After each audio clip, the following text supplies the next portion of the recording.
मनोज कुमार जी के JS study केंद्र के यूट्यूब चैनल में स्वागत है। इस वीडियो में हम प्रधान शिक्षक परीक्षा में पूछे जाने वाले डीएलएड से संबंधित जो क्वेश्चन होता है और उस क्वेश्चन को देखेंगे। लगभग 60 से 65 क्वेश्चन को इसमें देखेंगे जो बहुत ही महत्वपूर्ण क्वेश्चन है। इसमें पहला है, एक प्राथमिक कक्ष में एक शिक्षक को क्या करना चाहिए। एक प्राथमिक कक्ष है, उसमें एक शिक्षक को क्या करना चाहिए, तो उदाहरण एवं गैर उदाहरण दोनों देना चाहिए। उदाहरण तथा गैर उदाहरण देकर के ही पढ़ाना चाहिए। आगे है, मानव विकास का प्रारंभ कब से होता है, तो गर्भावस्था से शुरू हो जाता है। मानव विकास का प्रारंभ कब से होता है, तो जब माँ की गर्भ में रहता है उसी समय से मानव विकास का प्रारंभ हो जाता है। आगे है, पाठ्य सहगामी क्रियाएं मुख्यतः किससे संबंधित होता है, तो छात्रों के सर्वांगीण विकास से संबंधित होता है। आगे है, बच्चे की वृद्धि मुख्यतः किससे संबंधित है, तो शारीरिक विकास से। बच्चे की वृद्धि का मतलब है शारीरिक विकास से। आगे है, विकास कभी न समाप्त होने वाली प्रक्रिया है।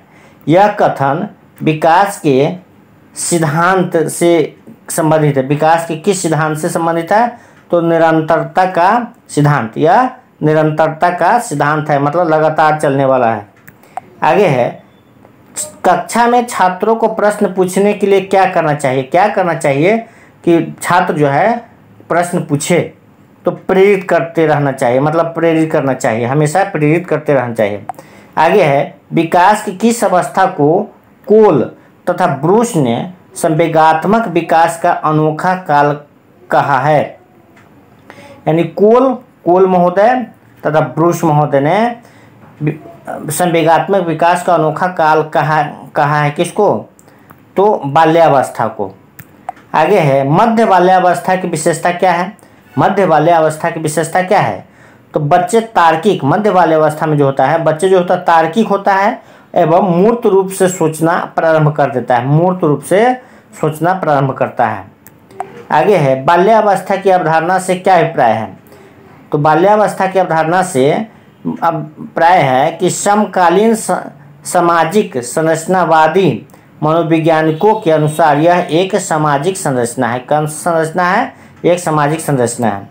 आगे है, वह भेजो व्यस्तता में आगे है, गिरोह अवस्था किस आयु वर्ग एवं विलंब विकास से संबंधित है। विलंब विकास एक शब्द है और तो इसमें है गिरोह अवस्था, जो बच्चे जो गिरोह में रहता है, गिरोह बना लेता है, किस आयु वर्ग एवं विलंब विकास से संबंधित है, तो 16 वर्ष से 19 वर्ष एवं नैतिकता। 16 वर्ष से 19 वर्ष वाला जो है वह गिरोह अवस्था होता है और विलंब विकास में नैतिकता से संबंधित है। आगे है, विकास के परिणाम स्वरूप नवीन विशेषताएं और नवीन योग्यताएं प्रकट होती है। यह कथन किसने दिया, तो हरलॉक महोदय ने, हरलॉक ने। क्या है कथन है कि विकास के परिणाम स्वरूप नवीन विशेषताएं और नवीन योग्यताएं प्रकट होती है। विकास के परिणाम स्वरूप नवीन विशेषताएं और नवीन योग्यताएं प्रकट होती है। यह कथन किसने दिया, तो हरलॉक ने दिया।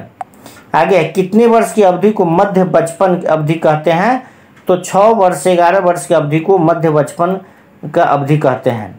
आगे, यदि विद्यार्थी पाठ में रुचि नहीं लेते प्रतीत हो तो शिक्षक को क्या करना चाहिए, तो शिक्षण विधि को बदल देना चाहिए। जब देखें कि इस विधि से बच्चे सीखने में रुचि नहीं ले रहा है तो थोड़ा दूसरा विधि अपनाना चाहिए, यानी शिक्षण विधि बदल कर देखना चाहिए। आगे है, शैशवावस्था की अवधि क्या होती है, तो शैशवावस्था की अवधि जो होती है जन्म से 2 वर्ष तक की अवधि को शैशवावस्था कहते हैं। फिर आगे है, विकास के किस काल को अत्यधिक दबाव एवं तनाव का काल कहा जाता है। यानी किस काल में जो है अत्यधिक दबाव और तनाव रहता है, तो किशोरावस्था में ही अत्यधिक दबाव एवं तनाव का अवस्था रहता है। आगे है, माता पिता के साय से बाहर निकल अपने साथी बालकों की संगत को पसंद करना, यह किस अवस्था से संबंधित है, मतलब माता पिता से बाहर निकल करके और अपने साथी संगति में ही ज़्यादा समय बिताता है, यह किस अवस्था में है, तो पूर्व किशोरावस्था, यह पूर्व किशोरावस्था से संबंधित है।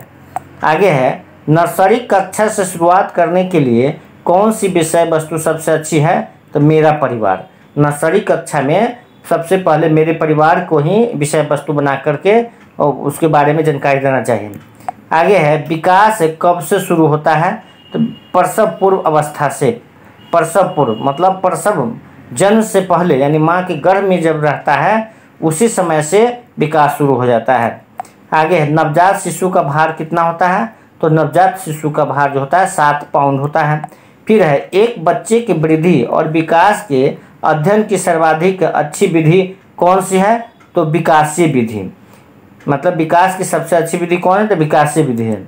आगे है एक 13 वर्षीय बालक बात बात में अपने बड़ों से झगड़ा करने लगता है। मतलब बात बात में अपने बड़ों से झगड़ा करने लगता है और हमेशा अपने को सही साबित करने की कोशिश करता है। यह विकास की किस अवस्था में होता है, तो यह हमेशा किशोरावस्था में होता है ऐसा। आगे है तनाव और क्रोध का अवस्था क्या है, तो किशोरावस्था में ही तनाव और क्रोध का अवस्था रहता है। फिर आगे है परिपक्वता का सिद्धांत किससे है, तो विकास से। परिपक्वता का सिद्धांत किससे है, तो विकास से है। फिर है विकास में वृद्धि से तात्पर्य क्या है, विकास में वृद्धि से तात्पर्य क्या है, तो आकार, सोच समझ और कौशल में वृद्धि। आकार में बढ़ना, सोच समझ में उसका वृद्धि होना और कौशल में, हुनर में वृद्धि होना, यही विकास से तात्पर्य है। आगे है बाल्यावस्था की अवधि क्या होता है, तो बाल्यावस्था की अवधि 12 वर्ष तक होती है। फिर है किस मनोवैज्ञानिक के अनुसार विकास एक सतत और धीमी प्रक्रिया है, तो स्किनर के अनुसार विकास एक सतत मतलब लगातार चलने वाला और धीमी प्रक्रिया है। आगे है शर्म, यह शर्मा नहीं शर्म है। ये शर्म तथा गर्व जैसी भावना का विकास किस अवस्था में होती है, तो बाल्यावस्था में। बाल्यावस्था से ही लोगों को शर्म होने लगता है और गर्व महसूस करने लगता है। आगे है क्रियात्मक अनुसंधान का उद्देश्य क्या है, क्रियात्मक अनुसंधान का उद्देश्य क्या है, तो विद्यालय तथा कक्षा की शैक्षिक कार्य प्रणाली में सुधार लाना। विद्यालय तथा कक्षा की शैक्षिक कार्य प्रणाली में सुधार लाना ही क्रियात्मक अनुसंधान का उद्देश्य है। फिर आगे है मानव विकास इन दोनों के योगदान का परिणाम है। मानव विकास किनके योगदान का परिणाम है, तो वंशक्रम एवं वातावरण के योगदान ही मानव विकास के योगदान है इनका। आगे है खिलौनों की आयु किस अवस्था को कहा जाता है, किस अवस्था को खिलौनों की आयु कहा जाता है, तो पूर्व बाल्यावस्था। बाल्यावस्था से पहले का जो पूर्व बाल्यावस्था रहता है उस अवस्था को खिलौनों की आयु कहा जाता है। इसके बाद है विकास का अर्थ क्या है, विकास का अर्थ क्या है, तो परिपक्वता एवं अनुभव के फलस्वरूप होने वाले परिवर्तनों की श्रृंखला। परिपक्वता एवं अनुभव के फलस्वरूप होने वाले परिवर्तनों की श्रृंखला को विकास कहते हैं। आगे शिक्षक को ज्ञान होना चाहिए, किस चीज़ का ज्ञान होना चाहिए, तो शिक्षक को ज्ञान होना चाहिए अध्यापन विषय जो पढ़ाता उस विषय का ज्ञान होना चाहिए एवं बाल मनोविज्ञान का भी ज्ञान होना चाहिए। आगे है बचपन के सांप्रतिक दृष्टिकोण की मान्यता है कि बचपन वृद्धि एवं परिवर्तन की एक अनूठी अवधि है। क्या है, बचपन वृद्धि एवं परिवर्तन की एक अनूठी अवधि है। आगे है मानवीय मूल्यों जो प्रकृति में सार्वत्रिक है कि विकास का अर्थ क्या है, अभिव्यक्ति। मानवीय मूल्यों जो प्रकृति में सार्वत्रिक है कि विकास का अर्थ क्या है, तो अभिव्यक्ति है। आगे है निचली हो जाएगा, निचली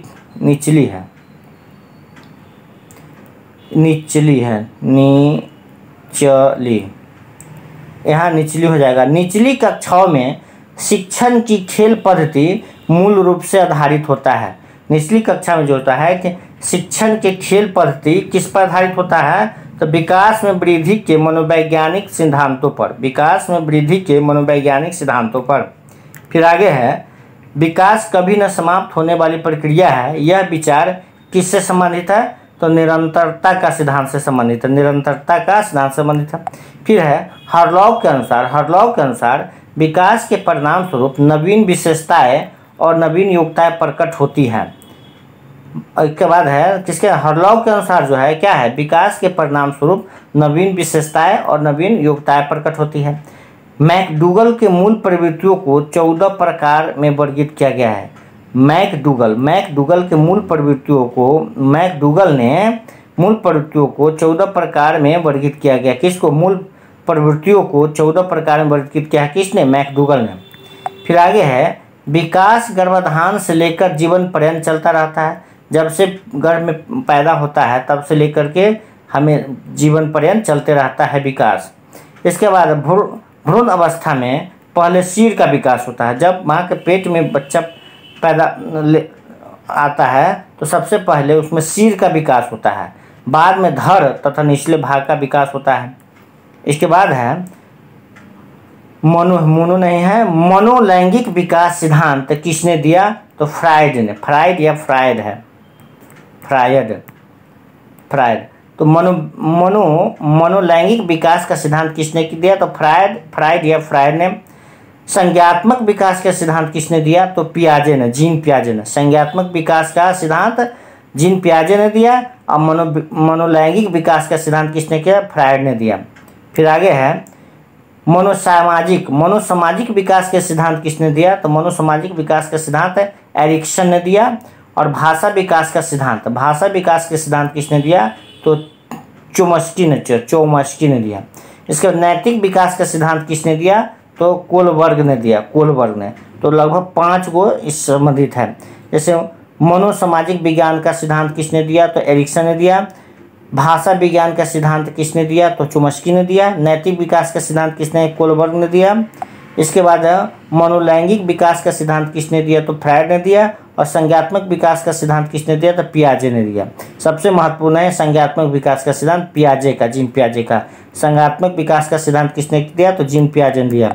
आगे है कुछ अवस्था, जैसे शैशव अवस्था जो होता है 1 से 3 वर्ष, 1 वर्ष से 3 वर्ष, लेकिन कहीं कहीं